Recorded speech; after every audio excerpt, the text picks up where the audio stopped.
What's going on? Back again, been gone for a couple months. Not much to talk about other than camp, practices, other than that. So I figured I'd wait till preseason got underway at least before I made another video. But if you came back, I appreciate it. We're almost there. At the time I'm recording this video, we're about 2-3 weeks away from the season beginning, so that's exciting. The Bills will play the Pittsburgh Steelers in their third preseason game upcoming this weekend. I'll be there. For those wondering, I'm in section 222, 221, 222 again at Ralph Wilson Stadium, as I am an usher at the stadium. So if ever you want to come by and say, hey, I'll be standing there twiddling my thumbs probably because it's preseason kids day, whatever. It's not going to be fun. It'll be fun. But I'm going to be so over preseason by the time this game lets out. Because the first one went so long. That first game against the Redskins, it was, oh my goodness, it felt like forever.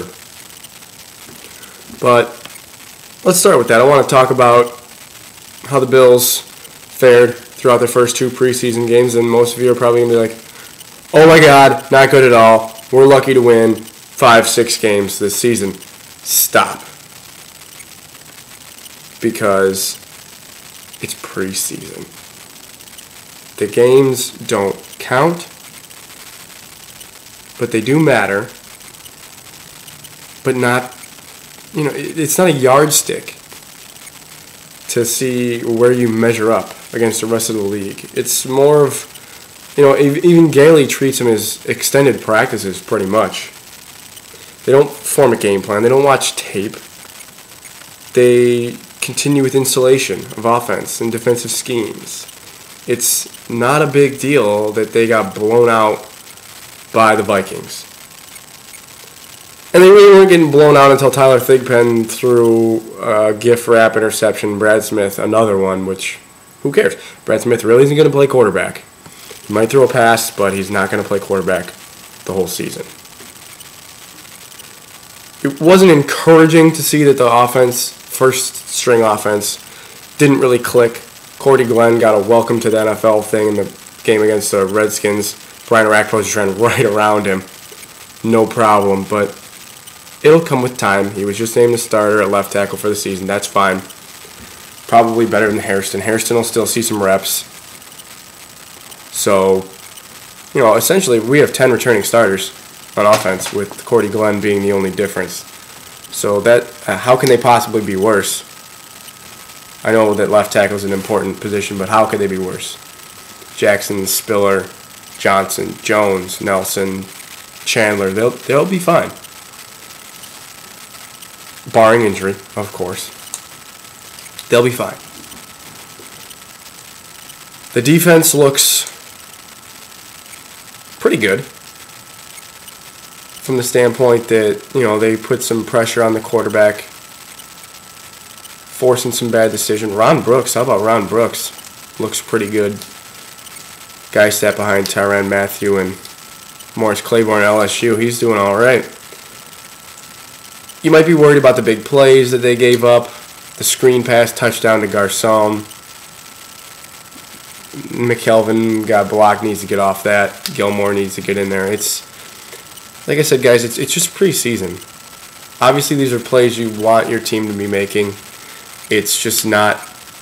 It's important, but it's no reason to start losing your hair over and start speculating about how bad we're going to be this season, because it's preseason. Did you watch preseason last year or the year before? It's not like we were lighting teams up by any means. I'm not worried about it. You shouldn't be either. They got pressure on Ponder last week, forced a couple sacks, gave up some big plays, and really that was on Kelvin Sheppard. I mean, if you want to look at the disappointing player so far, I would say it's probably Kelvin Sheppard, because everyone treats him, he gets like first round treatment. Like he's supposed to be the starter because we drafted him in the first round. He's a third round pick. There obviously are some flaws with his game if he's a third-round pick and now they're trying to start him. He's not great in coverage. Clearly, he let Toby Gerhart get the best of him on an inside move. He is still young, though. Yeah, he jumps and makes rookie mistakes and over-pursues. But I think having Kirk Morrison, Nick Barnett in there, that'll help him have that veteran presence. That'll help him learn. I think he'll be fine. He's, like I said, he's been a little disappointing so far. But I think that all in all, you'll see him just become a solid starter. I don't know if he'll ever blow you away, but I think he should be a solid starter for the team. A little, kind of question mark around Kirk Morrison losing his job possibly to Arthur Moats. Now, Moats is a fan favorite, obviously. Everyone that whole "don't cross the Moats" thing, and whatever, I love it. He's a nice guy. I'm not sure. I haven't seen enough of him, to be honest with you, and I'm not a talent scout. Otherwise, I wouldn't be sitting here talking to you about this. It's just, I feel like Morrison has the experience in the league. More so than Moats does, obviously. And better experience in a 4-3. When Moats was drafted to be, when we were doing the whole 3-4 thing. Not to say Moats can't play. Because clearly Gailey thinks he can and Wannstedt thinks he can. So that'll be an interesting battle to see how it plays out. Like the way the corners are playing. Aaron Williams is getting beat a little bit, but with the corners, there's always growing pains, just like a wide receiver. They got to get accustomed to the speed, accustomed to, some certain rule changes and things. They'll figure it out. The talent is there. It's just more of Aaron Williams has to battle it back and do some homework, do some hard work, along with Gilmore. Like I said, I like the way Ron Brooks is playing. I like Bird. Please re-sign that guy. George Wilson looks fine. And the D-line looks great, in my opinion. I can tell Mario's not even going full speed. And they're still getting pressure. That's okay. Like I said, it's preseason. Don't get all bent out of shape. Don't get all bent out of shape about it. Like, the primary concern to me in preseason is just get out of there without injuries. Because we didn't play well in the preseason last year, and we blew out the freaking Chiefs. Come back to beat the Raiders. Come back to beat the Patriots. Beat the Eagles. Like, we were fine up until injuries started taking over. Kyle Williams. Fitz, even. Johnson was playing the whole season hurt. Like, let's just keep these guys healthy. That's the main concern. Other than that, I don't see why the Bills can't really win 10 games this year. 9-10 games. Like I said, how could they possibly be any worse?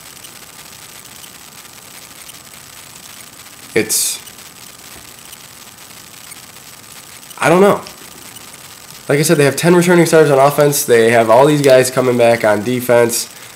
The addition of Mario Williams and Mark Anderson with Darius and Kyle Williams in the middle, like, how could they be any worse than what they were last year at 6-10? The only way to go is up. Now, they just cut Sean Merriman. Don't think it's a big deal. I don't think many Bills fans think it's a big deal. But to those that do, it's just that they want guys like Kyle Moore, Robert Edens. Those guys played for us last year. They actually played. Robert Edens made the team before he got cut. When, like, Ruvel Martin, I think Ruvel Martin took his spot, which I also want to talk about in a second. Not Ruvel Martin, but the receivers in general. I just think that, and Nick said it best, they just have to get other young guys in there. Merriman's just not where they want him to be, and he makes like $4 million this year, so let's cut that cap loose. They really could have lost nothing by keeping on the team except some reps for some younger guys, and that's what Gailey's about. You earn your playing time. Kyle Moore has earned it. Robert Edens has earned it. So they felt the move was necessary. On to the receivers. who's going to make it? Here are your locks. Your locks at wide receiver. Johnson, Jones, Nelson, Graham. You don't cut your third round pick. Johnson, Jones, Nelson, Graham. 4 locks. They'll probably keep 6. So they got who? Ruvell Martin, who they love on special teams. Naaman Roosevelt, who they love on special teams, and is pretty darn good hands. Dropped one last week, but he, for the most part, has pretty darn good hands. Marcus Easley, who showed flashes last year in the preseason before he got hurt. I'm still intrigued. He is practice squad eligible, so that's interesting. And then Derek Hagan, who is playing his socks off, really. A lot of people, media, GR guys, think that Derek Hagan might be a lock to make the team. I don't know. It's tough. It's totally up to the coaches, obviously. But what I do know is they're not going to bring in somebody else. They're not going to bring in Chad Johnson. So shut up. They don't want the circus, the headache that goes along with it. They don't want him. They don't want to bring Lee Evans back. And here's my thing on Lee Evans. Loved him as a Bill. Worked hard. Played hard, except maybe at the end of his last season. Looked like he was just fatigued. It was a good run that we had with Lee. He only put up 1,000-yard season, I believe, with J.P. Lossman at the helm, but they moved on. They got a 4th-round pick for him, and now he's out of the league pretty much. The guy who drafted him, Mike Mularkey, is the coach of the Jaguars. Cut him. The guy who drafted him, cut him. Does that tell you anything? I don't think Lee is... I hope he gets a job somewhere else, but we certainly don't need him. Maybe we will find out that we need another receiver at some point, but we don't need him right now. Gailey says he's going to put receivers, he's going to put his guys, Donald Jones, TJ Graham, they're going to put him in positions to make plays. They got to make him. We'll see if they do that this year. Then you can sort of evaluate your talent, decide if you want to bring somebody else in next year. These guys are all on cheap rookie deals. It's fine. As far as the quarterbacks go, getting the ball to these receivers, Fitz is a clear-cut starter. Gailey said Vince Young looks like he is taking a step ahead, jumping ahead of Thigpen, clearly, because Thigpen just looks like he has no clue what's going on out there. I know he does. But, man, is he making some bad throws. He actually did all right against Minnesota, but then it all just came tumbling down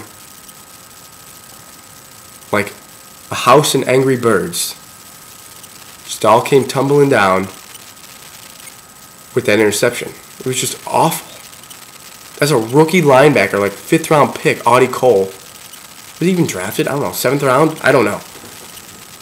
Who just reads him and just picks him off. Just follows his eyes, picks him off, takes it back for 6. We were just sort of waiting for Vince Young to make 1 or 2 plays to make us believe that he's going to be the backup quarterback. And he hit that 64-yard bomb to Graham, who also got separation, which was excellent.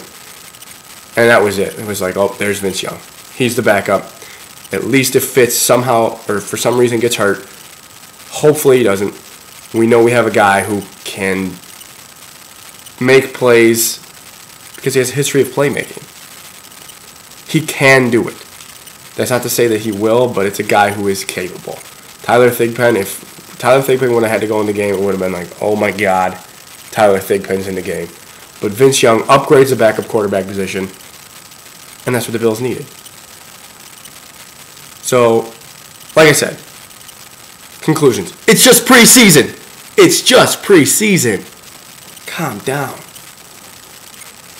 Anyway, follow me on Twitter. Bang. Right there. And we will ask me questions. Whatever, I'll answer you guys. I only got like 150, 160 followers. I see every tweet that I get. I'll answer them all.